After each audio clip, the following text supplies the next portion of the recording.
आज का हमारा टॉपिक है construction of an analytic function by Milne Thomson's method. देखो कंडीशन क्या होती है, आपके पास फर्स्ट ऑफ ऑल फंक्शन कैसा मुझे कंस्ट्रक्ट करना है किसी एनालिटिक फंक्शन को।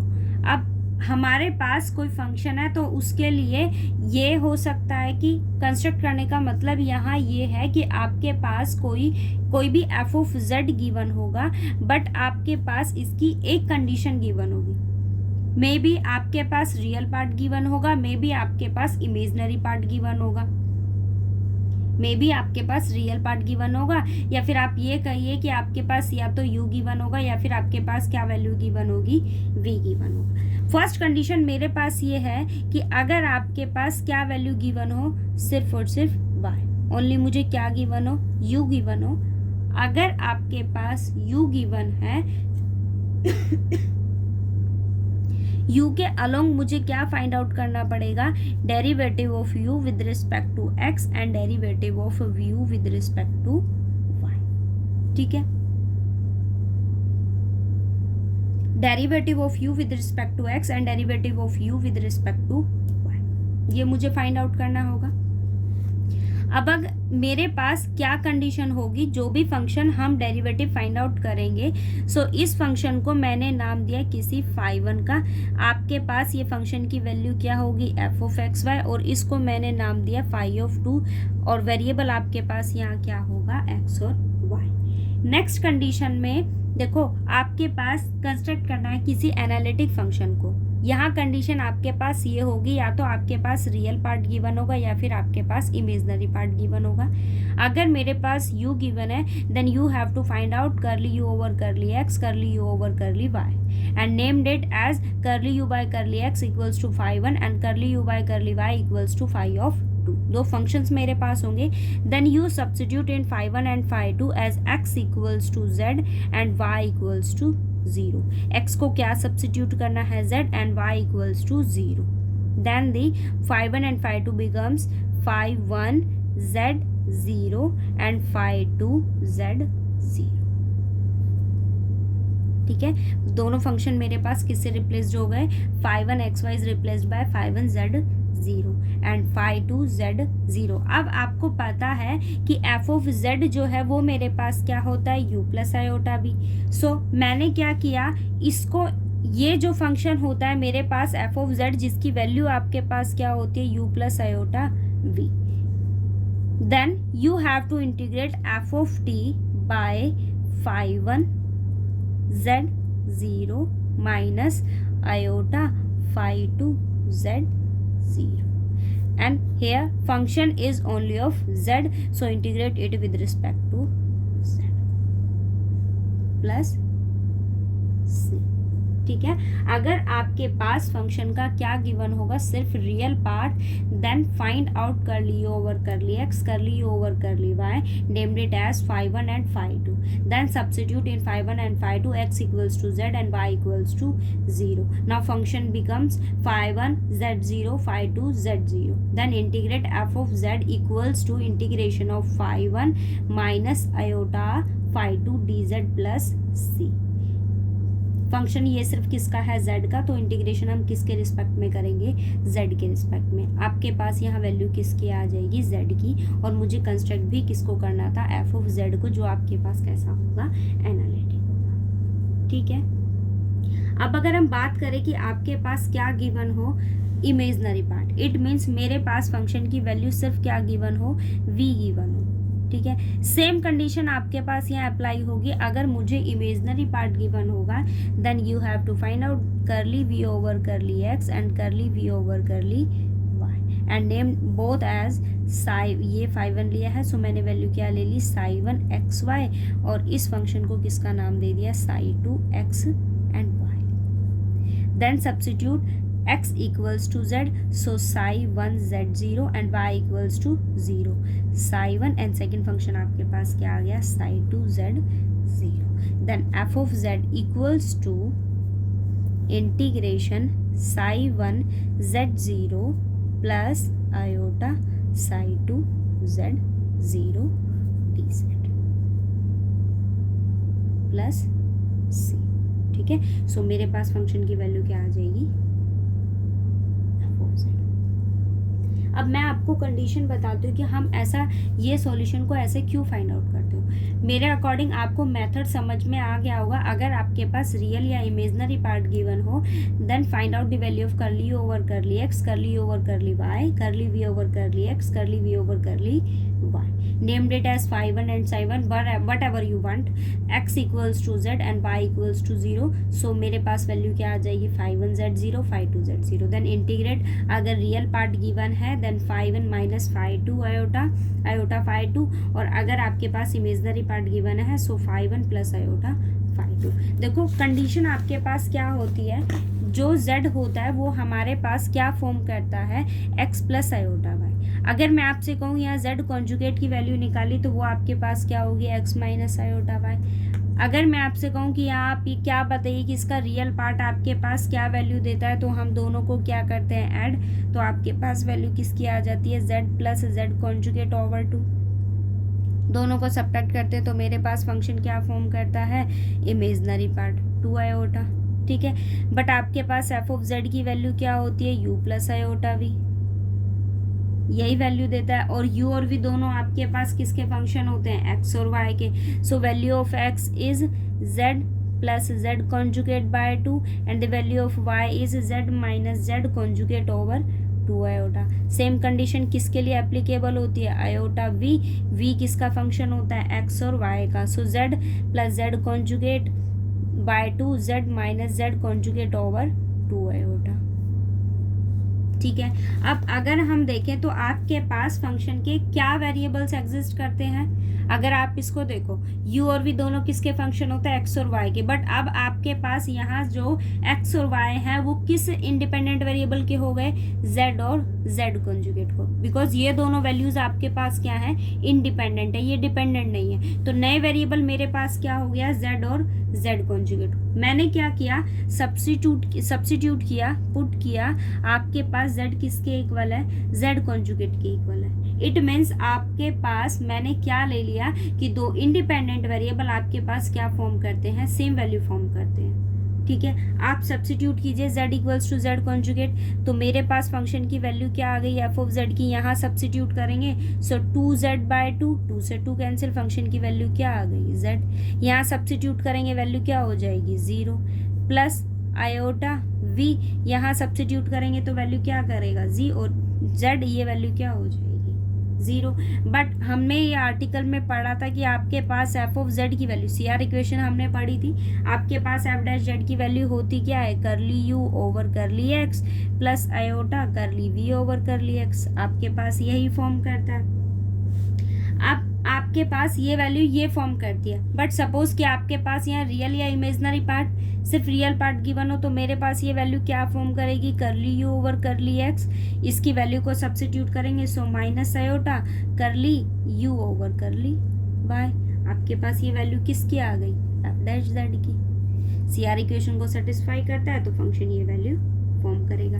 बट मुझे वैल्यू चाहिए किसकी, एफ ऑफ जेड की. सो आप इसको इंटीग्रेट कीजिए, मेरे पास फंक्शन की वैल्यू क्या आ गई, F of Z equals to integration of curly you over curly X minus iota curly you over curly Y. किसके रिस्पेक्ट में इंटीग्रेशन कर रहे हैं, जेड प्लस. ठीक है, आपके पास क्या आ गया, curly you over curly X curly you over curly Y D Z plus C.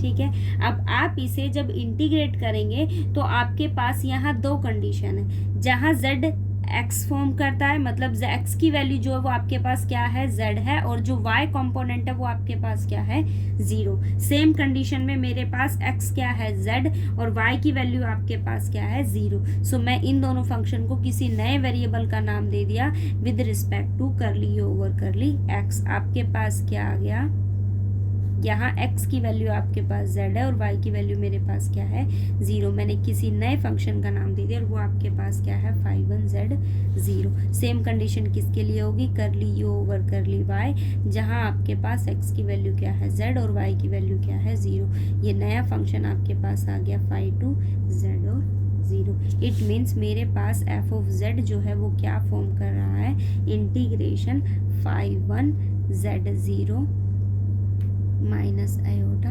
phi of 2 z 0 dz plus C. इस आर्टिकल से आपको समझ आ गया होगा कि फंक्शन अगर मेरे पास रियल या इमेजनरी पार्ट गिवन हो तो बाय मिलन थॉमसन्स मेथड आप लोग एफ ऑफ जेड को कैसे फाइंड आउट करोगे। ठीक है, एक कंडीशन और है आपके पास।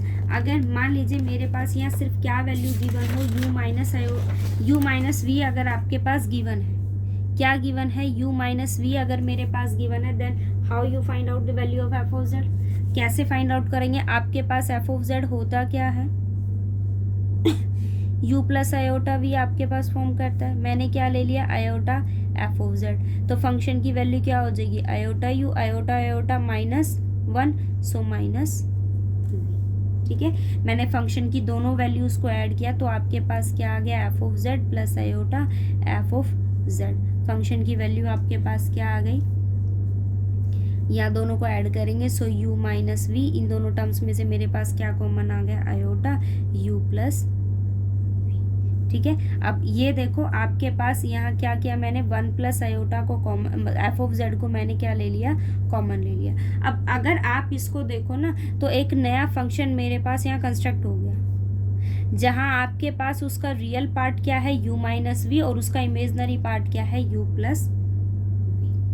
ठीक है, सो ये वैल्यू मेरे पास क्या हो गई, कैपिटल एफ ऑफ जेड, और ये फंक्शन आपके पास क्या दे रहा है, मैंने इसको u का नाम दे दिया, कैपिटल u, और ये आपके पास क्या फॉर्म करता है, कैपिटल v। तो एक नया फंक्शन हमने कंस्ट्रक्ट कर दिया जहां आपके पास उसका रियल पार्ट u है, यानी u माइनस वी, और इमेजनरी पार्ट उसका क्या है, u प्लस। ठीक है, तो आपके पास अब यहाँ क्या कंडीशन आ जाएगी, वही सेम प्रोसेस होगा आपके पास। इनके लिए आप क्या करोगे, x की जगह z और y की जगह हम क्या सब्स्टिट्यूट करेंगे, 0, 5, 1 और 5, 2 का आप इंटीग्रेशन कीजिए और सॉल्यूशन फाइंड आउट कर दीजिए। ठीक है, बट एक कंडीशन यहाँ ये ध्यान रखना कि आपके पास जो भी एफ ऑफ जेड यहाँ फाइंड आउट होगा उस कंडीशन में मेरे पास इसकी वैल्यू क्या है, 1 plus iota f of z. तो एफ ऑफ जेड की जो वैल्यू होगी वो आपके पास क्या आ जाएगी, capital F of Z over 1 plus iota. ठीक है, सेम प्रोसेस है, अगर मेरे पास यहाँ क्या गिवन हो, u प्लस वी गिवन हो, सो एफ ऑफ जेड की वैल्यू आप आयोटा से मल्टीप्लाई कीजिए, दोनों वैल्यूज को ऐड कीजिए, आपके पास एक नया फंक्शन यहाँ कंस्ट्रक्ट होगा, आप उसका इंटीग्रेशन कर दीजिए। ठीक है, अब क्वेश्चन पर आते हैं। देखो आपके पास वो क्या कहता है, कंस्ट्रक्ट करना है आपको एफ ऑफ जेड को। क्या कंडीशन उसने आपको दी है कि u की वैल्यू मेरे पास क्या है, ex x cos y minus y sine y। ठीक है, मेरे पास ये फंक्शन गिवन है। अब अगर आप देखो तो यहाँ u गिवन है, इट मीन्स मुझे क्या गिवन है, उसका रियल पार्ट। देन आपको क्या फाइंड आउट करना है, curly u over curly x। आप डेरिवेटिव फाइंड आउट कीजिए विद रिस्पेक्ट टू x। अगर हम इसको डिफरेंशिएट करते हैं विद रिस्पेक्ट टू आप डिफरेंशिएट कीजिए इसको with respect to x, ex का डेरिवेटिव ex होगा। यहाँ मेरे पास फंक्शन क्या आ गया, x cos y minus y sine x, y sine y। देखो करली ओवर करली x ये है मेरे पास, यहाँ u की वैल्यू आपके पास ये है, then you have to find out the value of curly over curly x। हमने वैल्यू फाइंड आउट किया, ex का डिफरेंशिएट किया तो अंदर फंक्शन आपके पास एज इट इज, प्लस मैंने अब किसको एज इट इज रखा, ex को। आप इसको डिफरेंशिएट कीजिए, x का डेरिवेटिव u अंदर वाले टर्म्स का हम डिफरेंशिएट कर रहे हैं विद रिस्पेक्ट टू x, सो इसका डेरिवेटिव क्या हो जाएगा, 1 कोस y एज इट इज, इसका डेरिवेटिव आपके पास 0। तो मेरे पास फंक्शन की वैल्यू क्या आ गई, ex x cos y minus y sine x sine y plus cos y। ठीक है, अब आप फाइंड आउट कीजिए curly u over curly y। Find out करेंगे curly over differentiate with respect to y, so ex तो आपके पास as it is रहेगा, differentiate with respect to y, so cos का डेरिवेटिव मेरे पास क्या होता है, माइनस साइन y। यहाँ क्या अप्लाई होगा, u इंटू वी, पहले y का डेरिवेटिव करेंगे, सो वैल्यू क्या आ जाएगी, 1 sine y minus y as it is, sine का डेरिवेटिव, और वैल्यू आपके पास क्या आ गई, कोस y। डिफरेंशिएट करने के बाद हम नया फंक्शन लेते हैं, ये आपके पास क्या है, 5 1 एक्स वाई, और ये फंक्शन मेरे पास क्या है, phi of 2xy। Then substitute x equals to z and y equals to 0। हम सब्स्टिट्यूट करेंगे दोनों वैल्यूज़ में। आप फाई 1 में सब्स्टिट्यूट कीजिए, x की जगह z और y की जगह 0। x की जगह z सब्स्टिट्यूट करेंगे तो वैल्यू क्या देगा, EZ। 1/1 सब्स्टिट्यूट करेंगे, y की जगह 0, कोस 0 क्या देता है 1, x की जगह z, सो z हो गया। साइन 0 0, कोस 0 1, सो वैल्यू क्या आ गई, +1। देन सब्स्टिट्यूट इन फाई 2, EZ। यहाँ सब्स्टिट्यूट करेंगे, साइन 0 0, साइन 0 0, ये वैल्यू क्या है 0, तो ये कंप्लीट वैल्यू मेरे पास क्या हो गई, 0। इट मीन्स फाई 2 मेरे पास क्या हो गया, 0। नेक्स्ट हम क्या करते हैं, अगर रियल पार्ट आपके पास गिवन हो तो आप क्या करते हो, integrate f of Z equals to integration करते हैं किसका, phi 1 minus iota phi 2 d Z plus c. But phi 2 की वैल्यू मेरे पास क्या है, 0। आप इसको इंटीग्रेट कीजिए, इंटीग्रेशन फाई 1 की वैल्यू क्या है, E Z Z plus 1 plus iota, वो वैल्यू क्या है मेरे पास 0, तो डी जेड प्लस सी। आप इसका इंटीग्रेशन कीजिए, बाय पार्ट्स हम इसको इंटीग्रेट करेंगे। ई जेड का इंटीग्रेशन तो आपके पास ई जेड ही आएगा, यहाँ बाय पार्ट होगा, ठीक है। आप देखो क्या वैल्यू है, z e z plus integration of e z d Z plus C. आप इसको इंटीग्रेट कीजिए तो हम फर्स्ट फंक्शन किसको लेंगे, z को, ई जेड को मैंने as it is first function को एज इट इज़ रखा, ई जेड को हम इंटीग्रेट करेंगे, सो उसकी वैल्यू क्या होगी, ई जेड माइनस, फिर मैंने क्या किया, z को डिफ्रेंशिएट किया विद रिस्पेक्ट टू z, उसकी वैल्यू क्या आ जाएगी 1। आपके पास integration of e z d Z plus integration of e z d z, ये दोनों वैल्यू क्या हो गई, कैंसिल आउट हो गई। मेरे पास क्या आ गया, Z e z plus C. ये मेरे पास क्या आ गया, analytic function F of Z, उसकी वैल्यू मेरे पास क्या है, ठीक है। अब देखो हम फर्स्ट ईयर में पढ़ते हैं एग्जैक्ट डिफरेंशियल इक्वेशन आपके पास होता क्या है।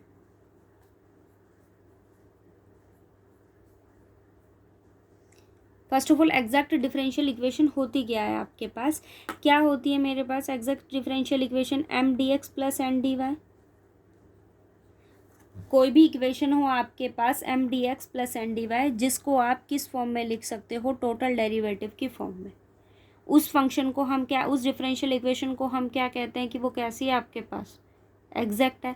कंडीशन हम फाइंड आउट करते हैं कि अगर आप उसे टोटल डेरिवेटिव के फॉर्म में नहीं लिख पा रहे हो तो आप ये चेक करते हो कि m derivative with respect to y and derivative of n with respect to x, both if both are equal then you say given equation is an exact differential equation, otherwise not exact. उसके बाद हम condition उसके integrating factor की निकालते हैं। ये बात कर रहा है कि आपके पास एग्जैक्ट डिफरेंशियल मेथड क्या होता है for construct a analytic function. F of Z कैसा है, एनालिटिक है। यू आपके पास कैसा है, नोन। इट मीन्स आपके पास यहाँ क्या गिवन है, उसका रियल पार्ट। आप उसका टोटल डेरिवेटिव फाइंड आउट कीजिए। हम किसके रिस्पेक्ट में निकाल रहे हैं, वी, बट यू और वी दोनों किसके फंक्शन है आपके पास, एक्स और वाई। सो v का डेरिवेटिव कर ली v ओवर कर ली एक्स डी एक्स, कर ली v over curly y D y. Function analytic है, सो सी आर इक्वेशन को सेटिस्फाई करेगा, minus curly over curly y D x, कर ली v over कर ली x D y, ठीक है। अब आपके पास जो जर्नल इक्वेशन होती है वो क्या होती है, M D x plus N D y. Compare कीजिए, डी एक्स का कोफिशिएंट ये है और डी वाई का कोफिशिएंट ये, सो ये वैल्यू m की होगी, ये वैल्यू किसकी होगी, एन की। हम डी वी को क्या लिख रहे हैं, M D x plus N D y, ठीक है। सो मैंने क्या ले लिया कि अगर आप उसको टोटल डेरिवेटिव की फॉर्म में लिख रहे हो तो गिवन इक्वेशन आपके पास कैसी होनी चाहिए, एग्जैक्ट। एग्जैक्ट है तो इट मीन्स आपके पास कर ली एम ओवर कर ली वाई इक्वल्स टू कर ली एन ओवर कर ली एक्स इक्वल होना चाहिए। सो मैंने क्या ले लिया, दोनों का डिफरेंस लिया, M over Y N over X, subtract किया, एम की वैल्यू क्या है, curly over curly Y, again differentiate कीजिए with respect to Y, so ये फॉर्म करेगा। एन को डिफरेंशिएट कीजिए विद रिस्पेक्ट टू एक्स, तो ये वैल्यू आ जाएगी। एफ ऑफ जेड आपके पास कैसा है, एनालिटिक। अगर एफ ऑफ जेड एनालिटिक है तो ये और भी दोनों कैसे होंगे, हार्मोनिक होंगे। हार्मोनिक होंगे तो लाप्लास कंडीशन को सेटिस्फाई करेंगे, किसके इक्वल आ गया, जीरो। दोनों का डिफरेंस जीरो, तो दोनों वैल्यू आपके पास कैसी हो गई, इक्वल हो गई। सो फंक्शन कैसा हो गया आपके पास, एग्जैक्ट हो गई। ठीक है, तो अब देखो हम किससे कर रहे हैं, एग्जैक्ट मेथड से कंस्ट्रक्ट करना है एनालिटिक। देखो ऐसा कुछ नहीं है कि अगर एग्जाम में क्वेश्चन आए तो आप कंफ्यूज हो जाओगे किस मेथड से अप्लाई करना है। आप मिलन थॉमसन अप्लाई कीजिए या फिर ये एग्जैक्ट डिफरेंशियल मेथड अप्लाई कीजिए, जो आपको कंफर्ट लगे वो अप्लाई कीजिए। कंपल्शन नहीं है, अगर वो मेंशन करता है तो आपके लिए फिर कंपल्शन हो जाएगा अप्लाई करना। ठीक है, अब देखो मेरे पास ये गिवन है, सेम क्वेश्चन है ये, u equals to E x cos Y minus Y sine Y, ये मुझे गिवन है। अब एग्जैक्टनेस के लिए हमारे पास क्या है कि डी वी किसके इक्वल होना चाहिए, curly V over curly x D x plus curly V over curly Y D Y, यही कंस्ट्रक्ट करते हैं। बट मुझे क्या गिवन है, यू फंक्शन कैसा है, एनालिटिक है, सो सी आर इक्वेशन को सेटिस्फाई करेगा। Minus curly you over curly Y d x plus curly you over curly x d Y. अब आपके पास M D x plus N D y, M की value क्या हो गई, minus curly you over curly y, और N की value मेरे पास क्या हो गई, करली यू ओवर करली एक्स। ठीक है, अब आप वैल्यू फाइंड आउट कीजिए, curly N over curly x की वैल्यू मेरे पास क्या है, और करली एम ओवर करली वाई की वैल्यू मेरे पास क्या है। एम की वैल्यू मेरे पास क्या है, e x x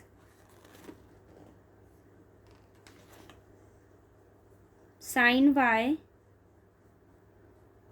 plus sine y और वाई कोस वाई, ये वैल्यू किसकी है, minus curly you over curly y. N की वैल्यू मेरे पास क्या है, curly N over curly x, so value क्या आ गई, e x x cos y minus Y sine y plus cos y. अब अगर आप एग्जैक्ट मेथड क्या कहता है कि अगर आप उसको इस फॉर्म में रिड्यूस कर रहे हो, लिख रहे हो, तो आपके पास curly M over curly Y equals to curly N over curly X क्या होना चाहिए, इक्वल। सो आप वैल्यू फाइंड आउट कीजिए, ये एम है और ये वैल्यू मेरे पास क्या है, एन है।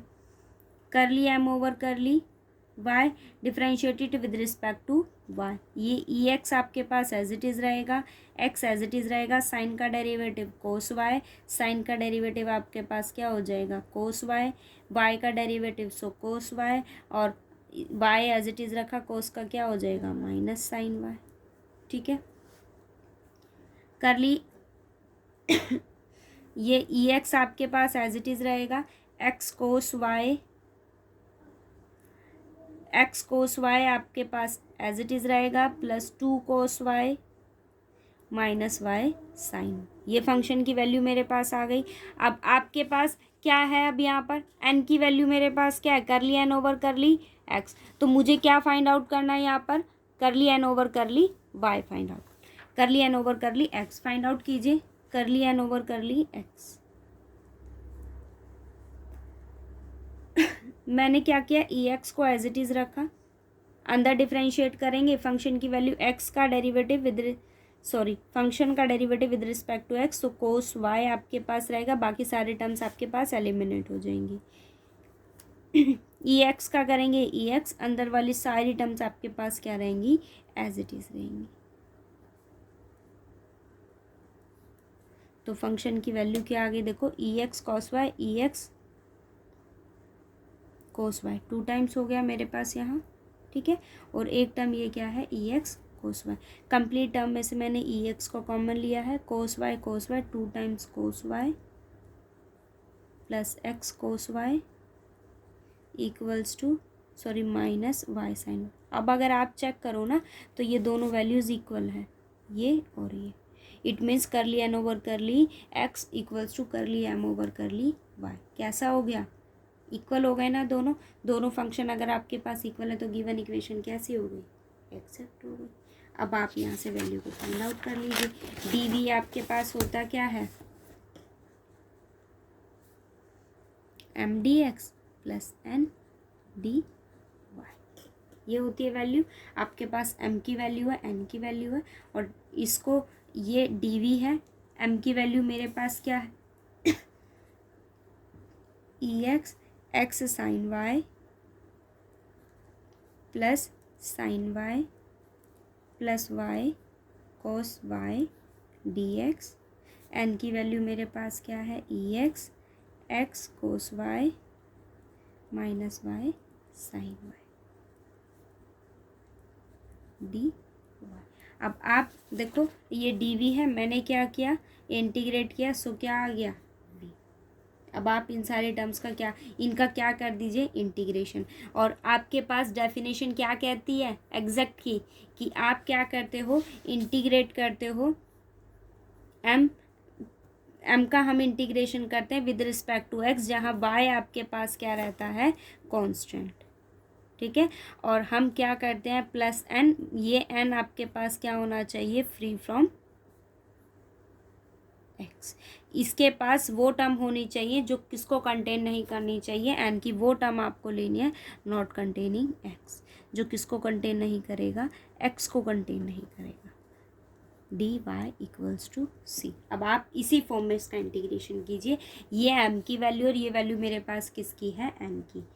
ठीक है, हम इंटीग्रेशन किसका करेंगे, m का। m की वैल्यू क्या है, e x x sine y plus sine y plus y cos y with respect to x, जहाँ y आपके पास क्या रहेगा, x रहेगा। और हमारे पास n की वो टर्म आएंगी जिनके पास क्या नहीं होगा, x नहीं होगा। बट आप अगर यहाँ देखो, हर टर्म के पास क्या है, x। इसके पास x नहीं है बट किससे मल्टीप्लाई करना होगा, ये x से। इसके पास x नहीं है बट किससे मल्टीप्लाई करना होगा, ये x से। सो n की वैल्यू मेरे पास क्या हो गई, 0, डी वाई इक्वल्स टू सी। अब आप इसको इंटीग्रेट कीजिए। y ध्यान रखना कि आपके पास यहाँ y क्या रहेगा, कांस्टेंट रहेगा।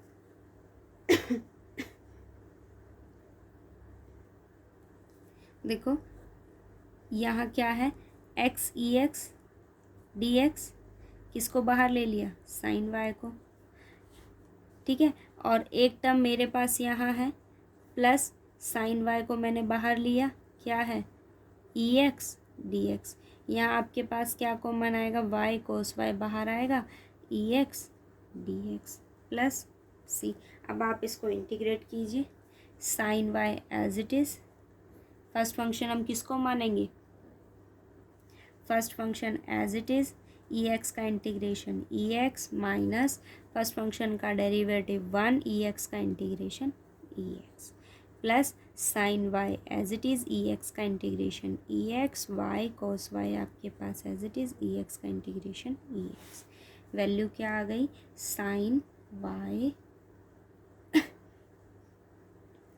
ई एक्स का integration e x, x minus 1 plus sine y e x plus y cos y e x plus C. ये मेरे पास सॉल्यूशन है। ठीक है, क्या टर्म यहाँ से कैंसिल होगी, ई एक्स साइन वाई से कैंसिल हो जाएगा, x e x sine y minus e x sine y plus e x sine y plus y cos y e x plus C. ये दोनों टर्म्स कैंसिल हो गए। ये value किसकी आ गई, v की। और u आपको क्वेश्चन में गिवन था, इट मीन्स आपके पास एफ ऑफ जेड आ गया u प्लस आयोटा v। ये सॉल्यूशन। ठीक है, आज हमने 2 मेथड पढ़े हैं कंस्ट्रक्शंस के आपके पास, कि आप एफ ऑफ जेड को कैसे फाइंड आउट करोगे। आप इसके क्वेश्चंस को ट्राई करना, जो डाउट हो तो वो फिर आप मुझसे डिस्कस कर लें। ठीक है।